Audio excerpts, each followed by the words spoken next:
Welcome to Truth by Billie Beene. Today's date, March 28, 2026, time in Texas, about 9 a.m.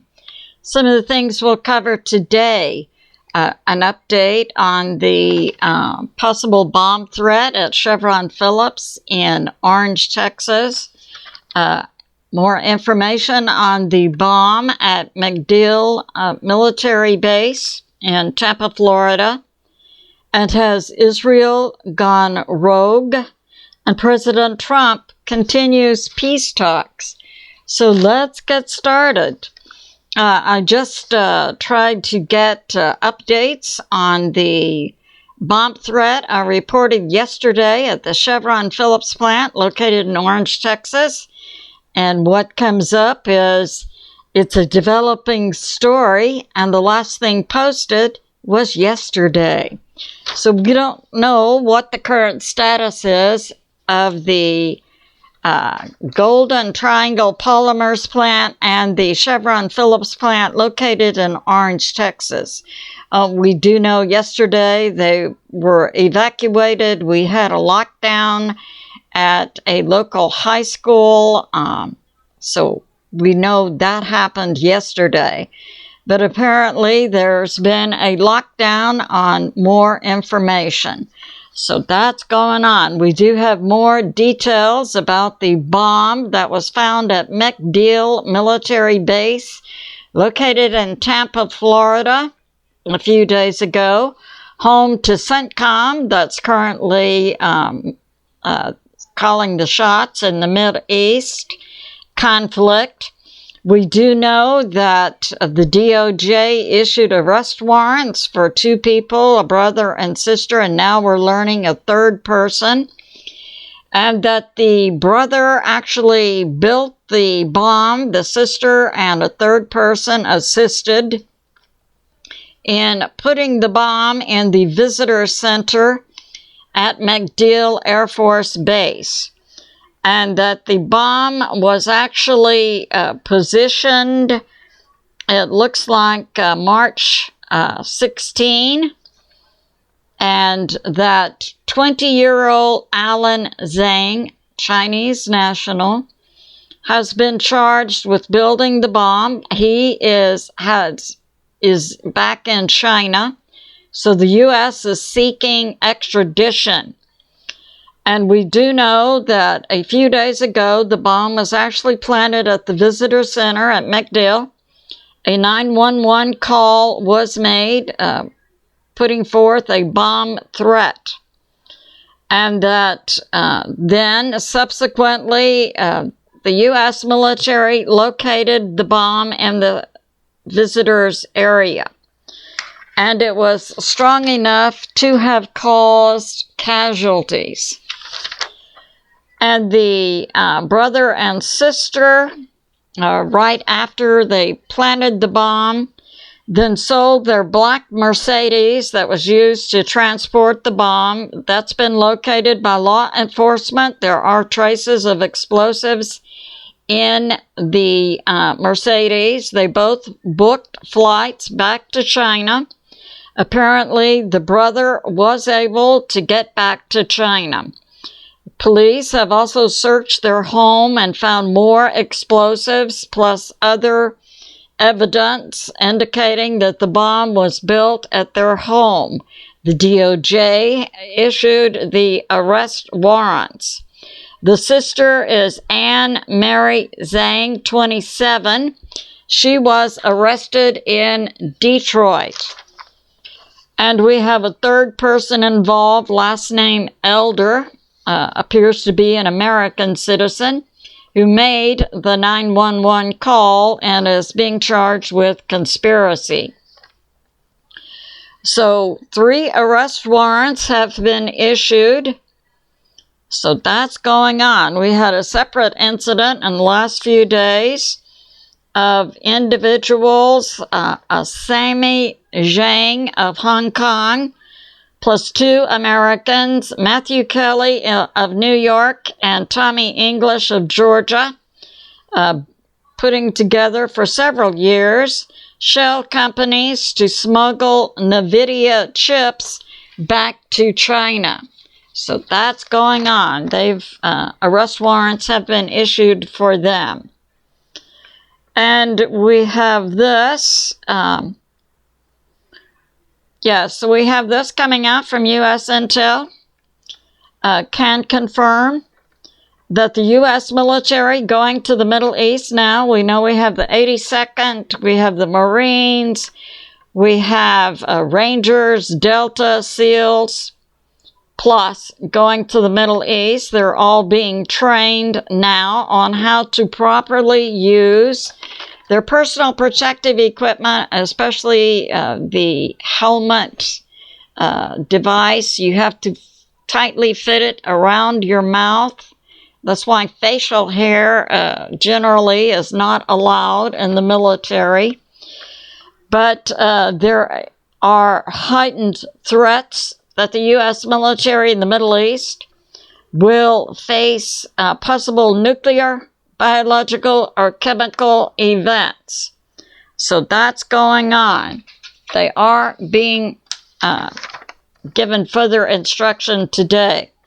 Now, what about Israel and Netanyahu?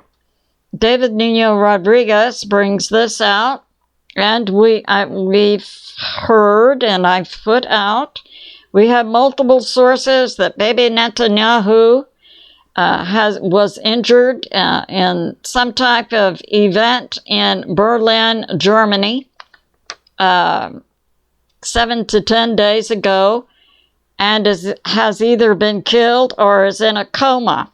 I have put out, and I continue to see, Bibi Netanyahu doubles on the U.S. TV system. And we're hearing this. President Trump has not mentioned Bibi Netanyahu in days. And a source in Germany brings this out. Bibi Netanyahu's jet has been on the ground in Berlin for weeks. So that's going on.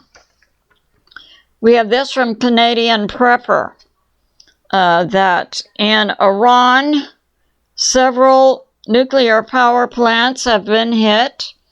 And I'll go into this in more detail. Has Israel gone rogue? And we're hearing that 3 KC-135 U.S. military refuelers have been damaged at the U.S. military base in UAE, and that 6 amphibious U.S. military boats have been damaged. We don't have corroborating information about this. We do hear this, the Gulf states, Saudi Arabia, Kuwait, Bahrain, Qatar, UAE, Oman, plus, want the U.S. to change the government in Iran. They want that group totally wiped out.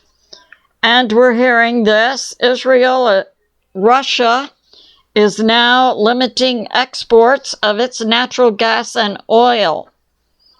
And we're hearing that this morning, Iran turned back 2 Chinese cargo ships and would not let them pass through the Strait of Hormuz.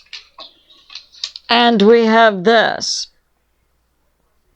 We have also from U.S. Intel that President Trump, has said the U.S. military would hold off on hitting electric power plants in Iran, or power plants, until April 6th. But we saw this morning Israel going rogue again and hitting inside Iran a nuclear power plant.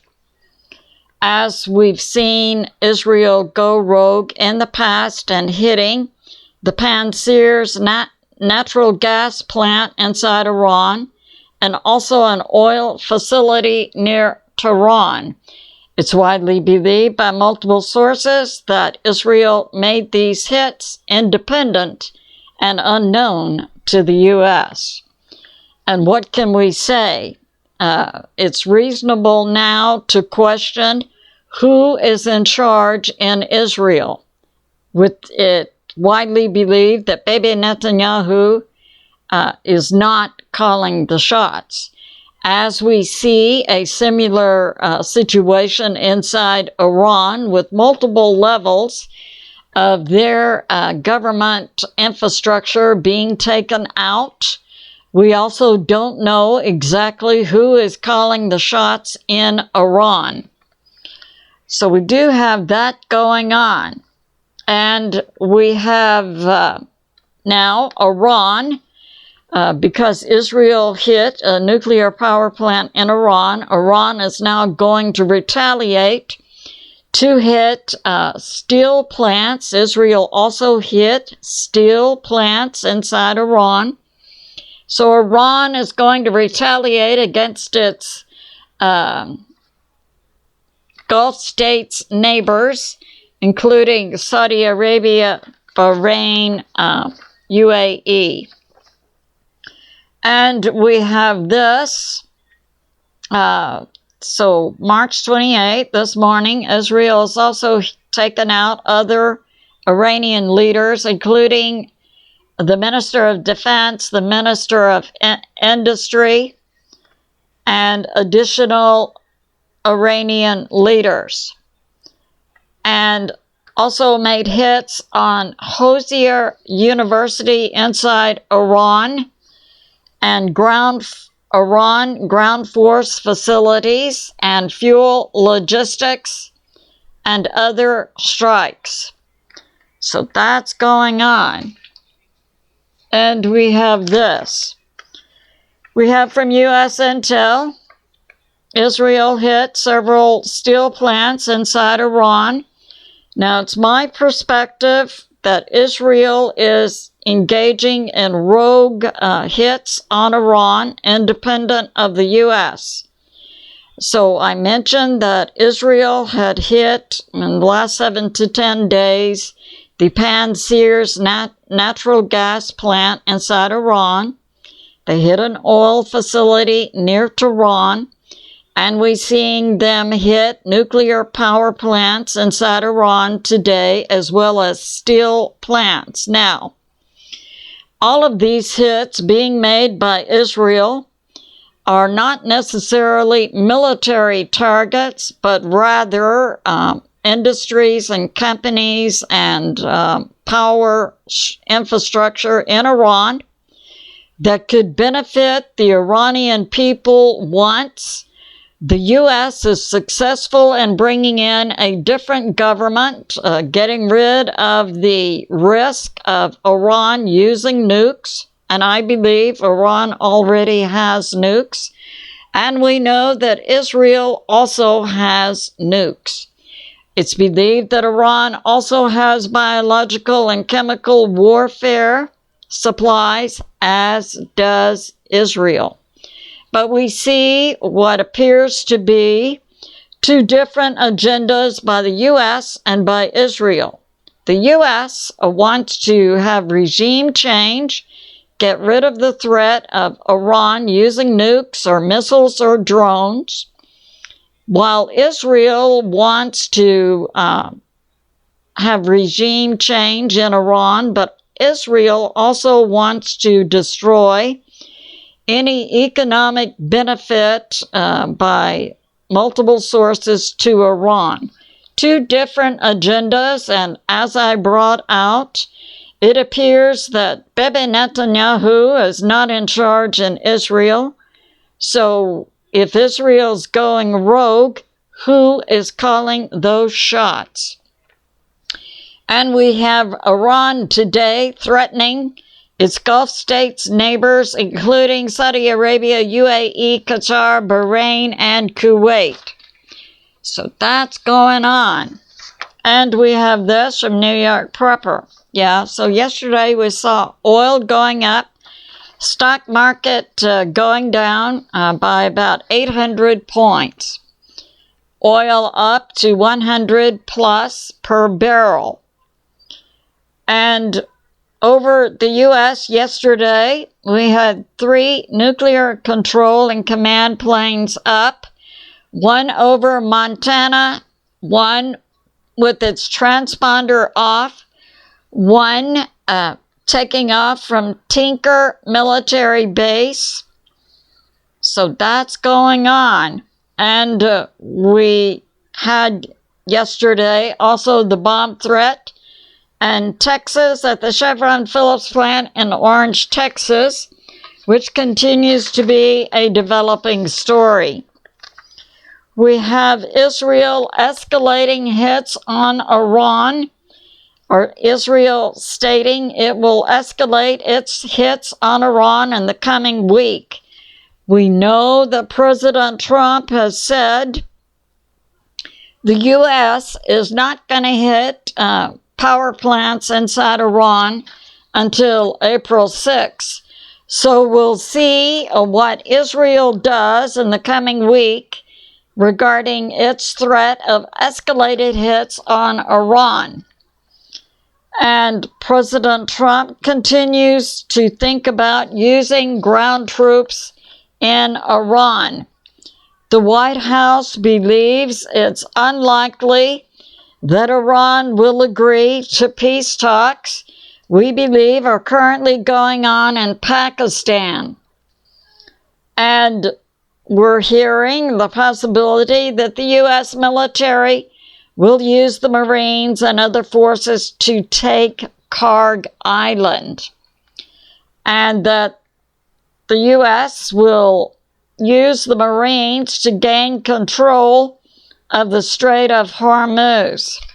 So that's going on. And we have this from China Observer. China Observer gives a report from a police officer who has defected from China, saying that in China, in the military and the police, they get fuel, but the officers sell the fuel.